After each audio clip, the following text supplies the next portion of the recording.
Hi, it's Robbie on such a beautiful windy day. Well, guess what? I now have grow bags. So I decided to order 7-gallon, and you'll see as I open it, it came over a week ago. It's been about 10 days. And I opened them up and they looked okay and they're nice and they're sturdy. And I'm going to try them out. I get so many questions from you. Can I compost in place? Can I do that? This and that. What do I think about them? Well, here's the truth is I don't grow in grow bags. I grow in storage containers. I grow in totes. I grow in buckets. I grow in food containers. Basically, I grow in plastic. Here in Southern California, things dry out very, very quickly. So I never even thought about doing grow bags. I did something like a grow bag years ago, and let me tell you something, it didn't work out, so I kind of scrapped the idea. But I am going to grow a couple things on grow bags. So let me show you here how I set them up, what I did, and in the meantime, I'm going to give you my thoughts. When I first opened them up, and I first took them out of the package, what I thought about them, and then I'll come back at the end and tell you what I still think about them. So what I ordered was 7 or 8. I ordered some 7-gallon grow bags. These are actually 7-gallon grow bags, and they come like this in the mail. Very light. Literally, very, very light. And this is what they look like open. They've got a handle. Got an extra material here where the handle is, because they say you can move it around. Let me tell you something. 5 gallons, because you're not going to fill it to the top probably. 5 to 6 gallons of soil wet is going to be heavy. So I don't know how much moving you're going to do. I mean, it's got to be strong somehow. Now this is just regular thread. So I don't know how long it will last for. Some people said it lasts for a season. Some people said 2. Everybody's got their own opinion. Here's my concern on grow bags. As far as growing in it, is it safe? Yes, it is safe and fine and wonderful. And if that's all you want to do and you live on the East Coast and your growing season's only 3-4 months, this will be perfect for you. Then you can dump the soil out on the ground wherever you are if you've got a backyard, or you could just leave it wherever you grew it and start over in the spring. Okay, then you can fold it and put it away. Here in Southern California, this is what my concern is a bucket. And you can see totes and buckets behind me can only evaporate through the top. So when you water it, the water's going to stay in there and then come out through the bottom holes, wherever the holes are. The problem with this for us in Southern California is it's going to evaporate through the top and everywhere else. It's going to be constantly seeping out because there's no holes. So the bottom will get wet and just keep pulling to wherever you're putting it, be it cement, soil, ground. I don't know how you do this on a raised bed, but I guess you could put it on a chair and set it up. So it's going to be coming out all of this. So as this gets wet, the water is going to draw off the bottom. All right. Now it's going to draw out of the sides. As far as root pruning, it doesn't make a difference to me. When the roots touch at the end and they die and they have to grow somewhere else, it doesn't. That's immaterial to me. But the main concern for me is water. So you're going to have all of this surface, wherever it's sitting, seeping water, constantly coming out, okay?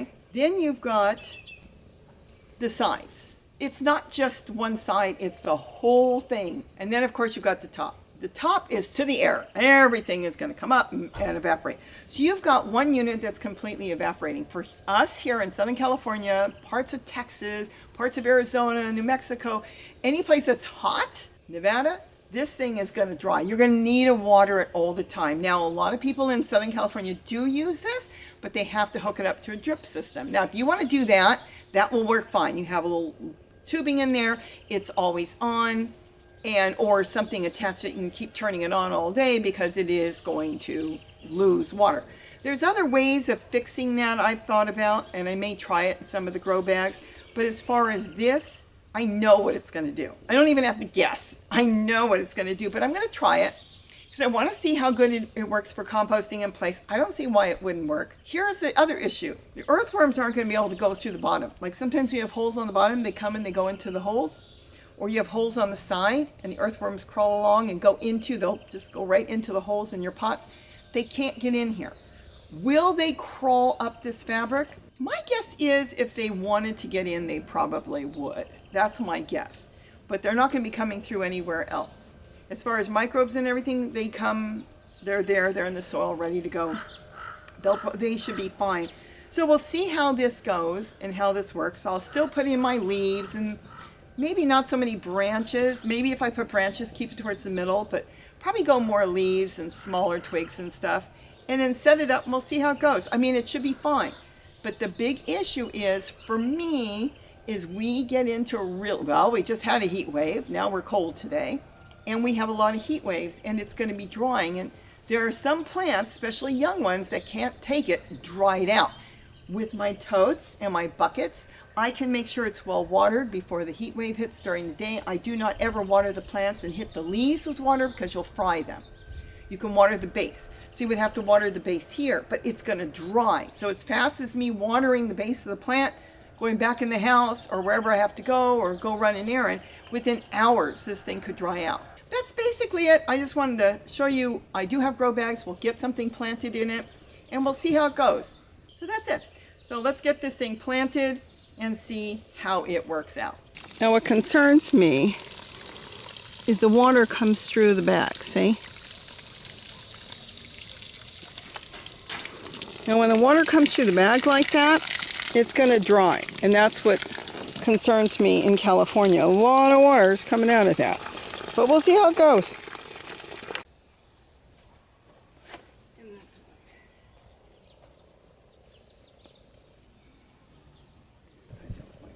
All right. And then a zucchini in this one. Right in the middle. Just one zucchini.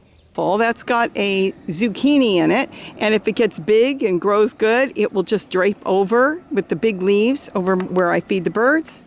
So that will be really nice.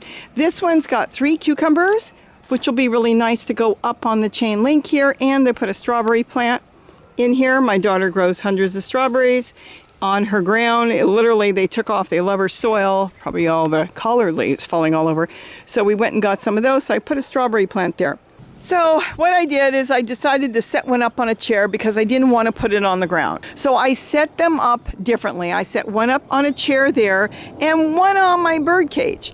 Now, let me give you my thoughts once they were completely set up. As you can see, this is where the water comes out. See where the water is running out? This constantly is drawing water outside. Now, I am not putting down grow bags. I know so many of you love your grow bags and do great with them. Do it. Use it. The main thing is the garden and whatever works for you. They are lightweight. You can move them a little bit, and that's fabulous. But here is the issue for me. Just for me, and maybe others living in a very warm climate.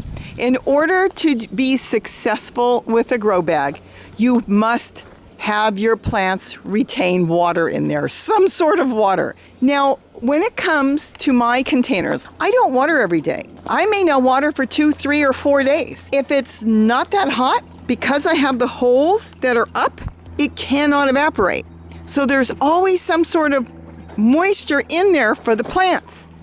And I always have water in there. Sometimes they drip out and I catch it, and sometimes I catch it in a bucket. But the point is, there's only one way to evaporate on a container like this, including flower pots and buckets. And that's up, one way.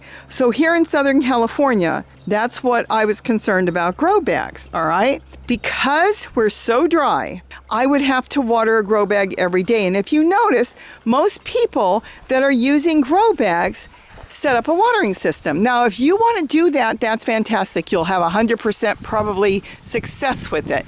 But I can't. I'm out here with squirrels, ravens, all kinds of stuff that will get in there, and they love to tear apart water systems. My friend spent weeks setting up a watering system only to have the squirrels go in there and tear it apart.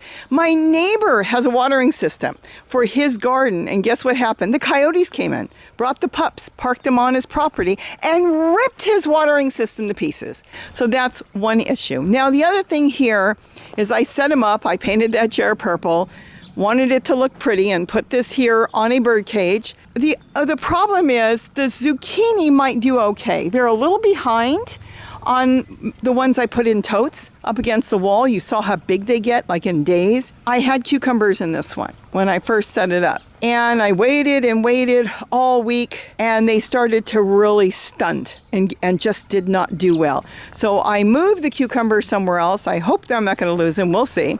And for now, I've got a strawberry. They're probably perfect for strawberries.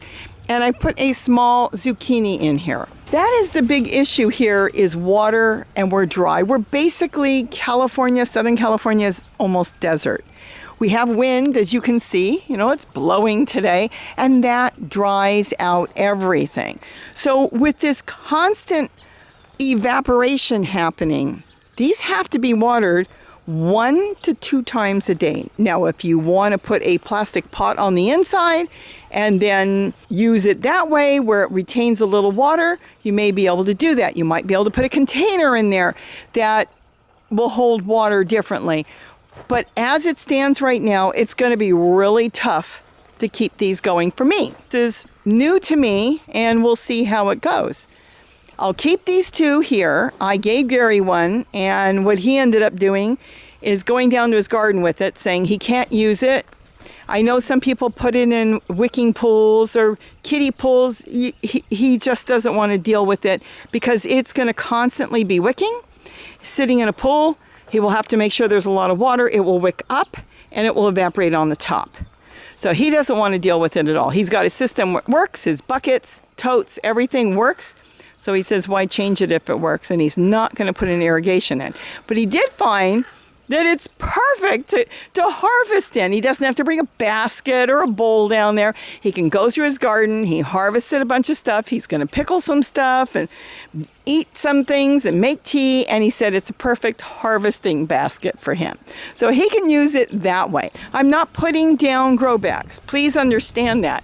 So we'll see. I can hopefully answer some of your questions. Can you compost? And sure, I compost it in there. Just, be a little more delicate with it. And we'll see what happens. So now I have grow bags. Something new. So with that, have a wonderful, wonderful day. And we'll watch together how this grows. And we'll see if it grows as good as my cardboard garden, which I'm really happy with. But if you're in an area that's got more humidity, you've got more rain, it should work perfect for you. Let me know. So with that, have a great day. And don't forget to eat what you grow. Bye-bye.